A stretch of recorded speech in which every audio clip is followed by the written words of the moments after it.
O, di ba? Yung bang, ano sa palagay mo na yun, pwede mo din sabihin ng malungkot.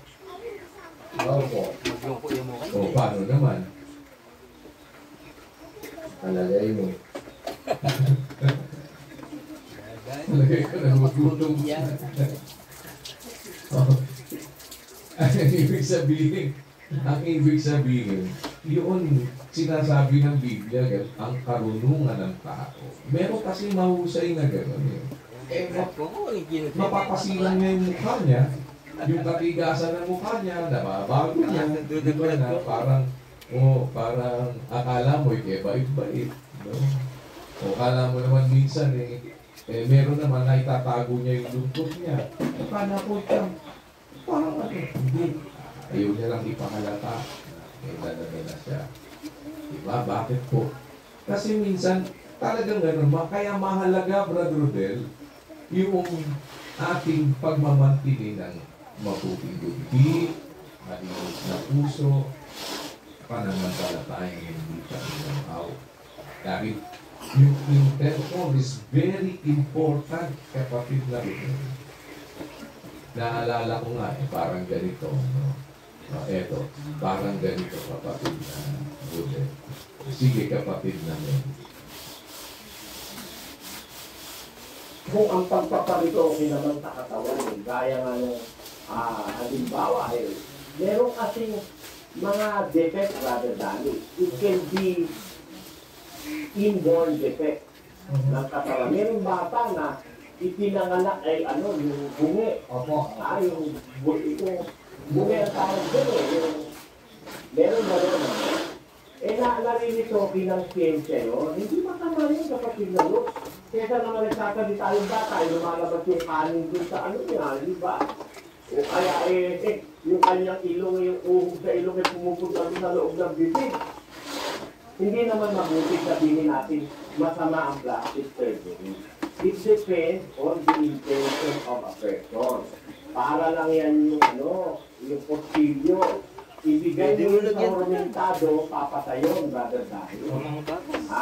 Pero ibigay mo yun sa kusimero, ipang gagawa yun ng ulam. Pakuliwa yun. It depends on the intention of a person. Kaya, ang plastic surgery, pag naubusan ba 30 yan? 30 pag naubusan. putting to normal or bringing back to normal a person's way of life. Kasi, halimbawa, kaya yung plastic surgery, may diferensya yung kanyang mukha dahil natulog, o kaya ipinanganak siyang may diferensya, o yung tinga niya ay nakasarado, binuksan ng plastic surgery. Hindi masama yun. Kasi mga ganyan, may mga physical inborn defect, huminga ng baby, because of sometimes, dahil nakapabayaan ng magulang, sometimes dahil dito pag inom-inom ng mga gamot na hindi maayos na ininom ng isang victim, maraming pinagagalinan ng mga defect. O kaya sometimes maaari ito rin natulog ka o kaya ito rin na aksidente na nagkaroon ng yung ilong. Yung ilong iniayos, iayos. Kesa naman sa ang ilongin nakaano.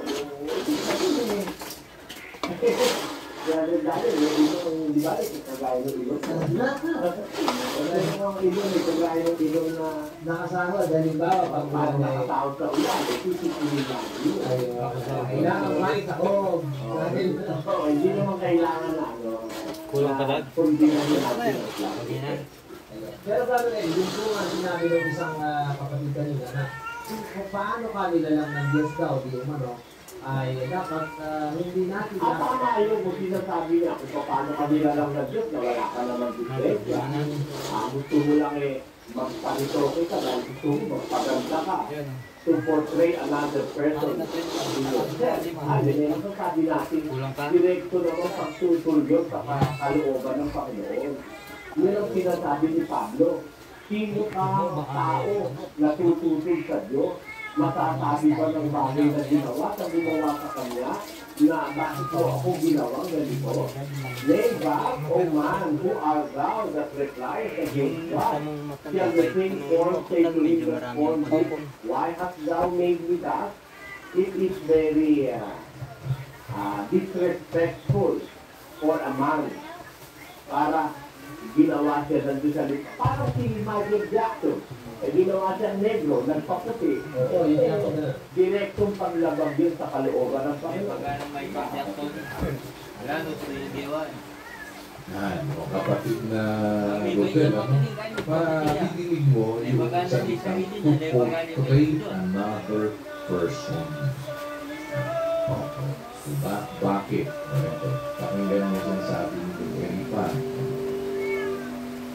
Alam mo, yung plastic surgery, conforme yan sa intention ng tao, di ba? Yung mga natulog sa organ dito. Nasa-disformado yung mga kamay. Nakatulong ang plastic surgery to parang retouching yung healing of the wound, no? At saka yung mga sensory nerve dyan, no? Saka yung mga yung physical defect na maaaring ma-encounter ng isang tao, no? Actually, ang surgery nakakatulong dun sa mga cases ng scientist twins, so minsan, they are split. Kasi yung scientist twins, magkadugtong minsan ng tiyan, minsan magkadugtong naman ang likod. But they can live individually, kaya nakapaghiwalay din yan ng isang surgery. Kaya alam mo, hindi naman natin dapat i-condemn ang plastic surgery. Especially ito, kung halimbawa, nasunod ka yung third degree burns na disforma ang pangmukado, nakatakutan ka naman ng mga kapwa-tao. There's nothing about having your face repaired by plastic surgery. You may call it repair, or restoration before mere state of the face of the man, the fingers, the hands, etc. And also other parts of the body. Kaya masasabi ko yung plastic surgery, it depends on the intention of one having a plastic surgery. Itong intention ng